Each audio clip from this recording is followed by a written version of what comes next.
Welcome to Dancin Moon Songcast. I'm Scott Simpson, casting from Dancin Moon Studio in Spearfish Canyon on the north end of the Black Hills of South Dakota, right on the banks of the Spearfish Creek.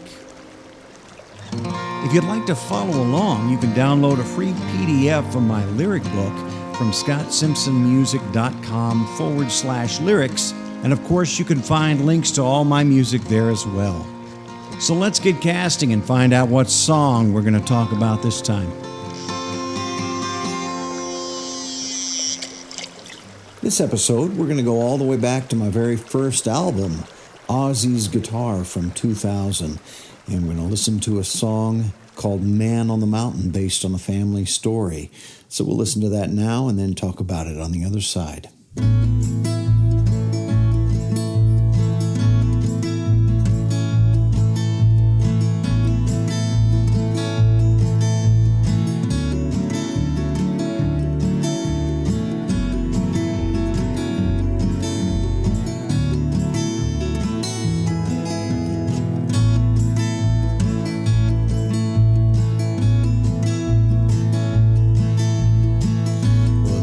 On the mountain, he doesn't come down but once a week. The man on the mountain, he'll buy his supplies and barely speak. The man on the mountain is too lost to find, too blinded to seek.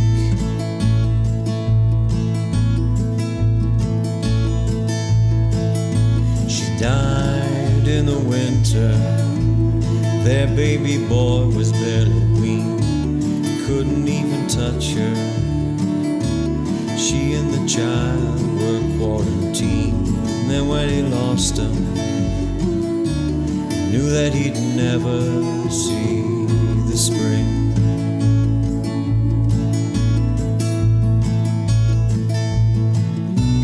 Way up there on the mountain, as thin as it can be, but he wants to get as close to heaven as a man in hell can ever be.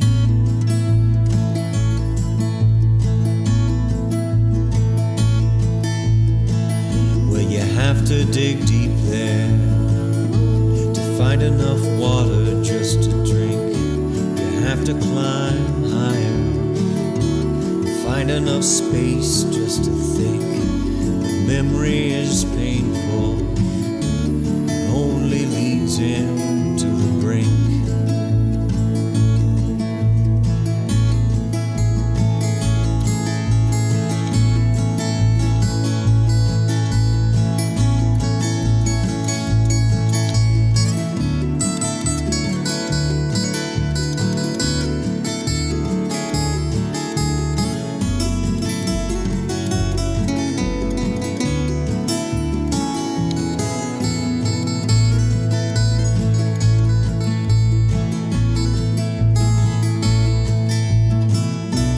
Way up there on that mountain, the air is thin as it can be, but he wants to get as close to heaven as a man in hell can ever be.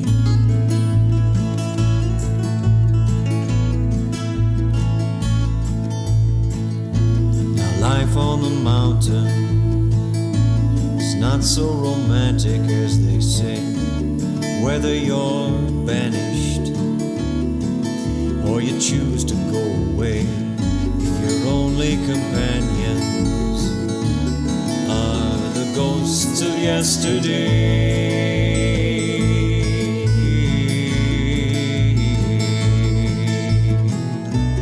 Way up there on that mountain, air is thin as it can be, but he wants to get as close to him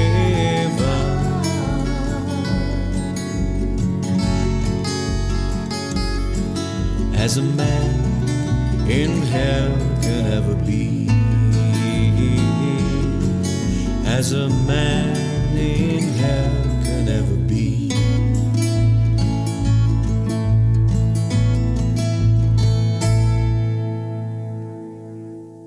Well, in 2000, we had just moved out into the country, kind of up on a mountain. I had just gotten my Roland digital recorder and some brand new equipment, and I was going to get real serious about recording and producing albums. And so this was a big piece of that very first album, Ozzie's Guitar, which kind of had almost a grandfather theme. I grew up with lots and lots of stories about grandfathers and fathers and great-grandfathers and lots of stuff like that. And, you know, as a young father myself in 2000, I was trying to figure out exactly what that meant for me. And this particular story was about my great-grandfather Lee, who lived in a little log cabin that had been built earlier by I believe his father or grandfather in northern Arkansas in the Ozarks. And Lee, as the story went, was married to Rose, and their first child was my grandfather, Loy Stockburger, who was still alive at the time when I was writing this. Actually lived to be nearly 102 years old. And so, I remembered as a child going to visit Lee. His wife, Rose, was not around. She had passed away at a very young age. But I'd go up and visit him and was just mesmerized by this old man living by himself in this log cabin up on top of a mountain. He had a big old well out in the yard. That's where he got all of his water. Didn't have plumbing. He had one phone. It was a old crank phone on the wall, and it only went down into town to like one house, so that if he had some kind of an emergency, he could pick that thing up and crank it and let somebody know. He had a little dresser in the corner that had a drawer in it, and he kept candy corn there. And I remember him giving me candy corn. I remember looking down into the well. But at some point I asked why he lived all by himself. And my mom, who was the historian of the family, told me the story. When Lee and Rose had my grandfather, a few years later, when she was pregnant with what would have been my grandfather's younger brother, she did have the baby, but she became very ill with tuberculosis.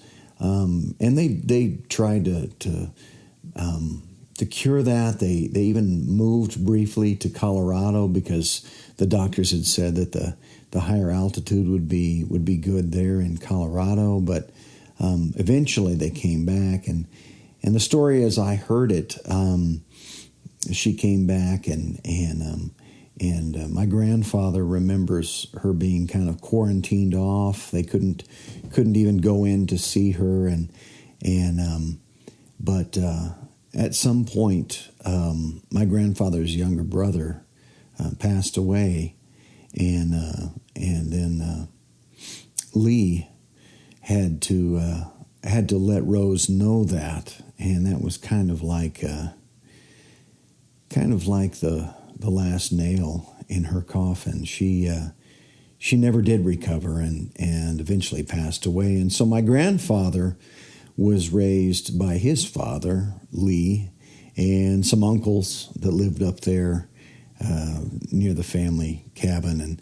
And so that was the story, which was a sad story about a man that I really identified with. I'm at my core, I'm an introvert. I thrive on time on my own by myself, but I have a deep love for the people that I truly love. My wife, my kids, my children, my parents, some of my close friends. I don't have a huge, wide, broad circle of social friends, but those that I'm close to, I'm really close to. But I do thrive like all introverts on that quiet time. So I had, even at that time as a young father back in 2000, I had romanticized, kind of living that hermit's life, not really by myself, but just me and my wife and my family, just alone up on the top of a mountain, and kind of romanticize that. This story opened that romantic idea up for me, though, a little bit. And thinking about the sadness of that. My mother's mother always said of Grandpa Lee, when people would ask, why doesn't he move down into town? Why doesn't he get around people? And she would say, well, he just I think wants to be up there close to Rose. So that's kind of what sparked the main hook line in the song and the idea behind the song. So we'll take a look at that. Man on the mountain, he doesn't come down but once a week. The man on the mountain, he'll buy his supplies and never speak. Man on the mountain, he's too lost to find, too blinded to seek. Thinking about that chosen hermitage, coming out of a sadness, but at the same time a desire to be close to the one you love, someone who is gone now, who you can't really be close to, but you do what you can to be close. Too lost to find. There wasn't anyone who was able to really talk. Lots of people tried to talk sense into him and say, you need to move down into town. You need to come down off the mountain. But he was a little too lost to find and too blinded to seek. He wasn't seeking that out, and he was blind. And what was he blinded by? He was blinded by his love and his loss of the wife, the young wife he loved, and the second child that they had. And then the story, of course, starts. I had to adjust, it's always a challenge as a songwriter to take a real story with lots of actual details and then to work that into a song that works. And so you have to be a little open with some of the details, but the storytelling is the thing, getting the story across as a vehicle for the ideas. She died in the winter when their baby boy was barely weaned. He couldn't even touch her. She and the child were quarantined. And then when he lost them, he knew that he'd never see the spring. So the adjustments I had to make, of course, in the story were not the details of the separate passing away, but just that he lost both of them, and the details of how that happened. But then connecting it then with the seasons, and I don't really know what season it was when she passed away or when my grandfather's little brother died. I guess I could find that out. But for the story's sake, them dying in the winter seemed to work. It gave me the opportunity to say he knew he'd never see the spring. Of course, the spring always comes, but for someone who's lost the most precious people in his life, spring never, maybe in some ways, never does really come. And then the chorus. Way up there on the mountain, the air is thin as it can be, but he wants to get as close to heaven as a man in hell could ever be. So that's kind of my hook line based on the saying that my grandmother always had, that he was up there to be close to Rose, bringing in that heaven and hell.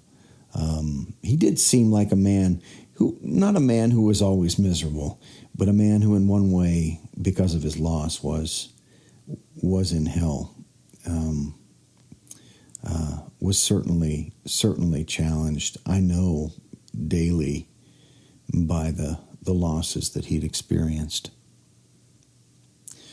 So the next verse, you have to dig deep there to find enough water just to drink. You have to climb higher to find enough space just to think. But memory is painful, and it only leads him to the brink. You know, when you go to a place of isolation, it's that much more difficult to get the things you need, to get the sustenance.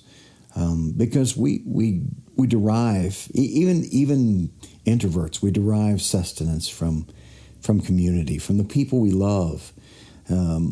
My great-grandfather lost the people he loved most, but he still had lots of people who loved him, who were alive. And we came to visit him, and we would see him, and we would enjoy being with him, but he chose to be in a place where, in many ways, he was cut off from some of that sustenance, some of that community. And I know he was there with his memories, and I don't know.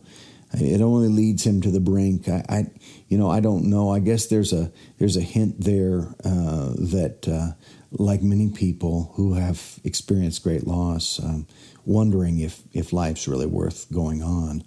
Of course, my great-grandfather did go on. He lived a rich, long life, well into his late 80s, not ever having hardly ever been to the doctor.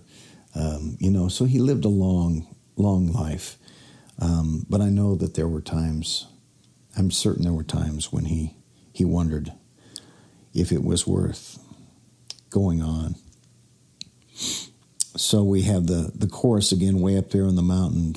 The air is thin as it can be, but he wants to be as close to heaven as a man in hell could ever be. The final verse, life on the mountain, it's not so romantic as they say. Whether you're banished or you choose to go away, if your only companions are the ghosts of yesterday.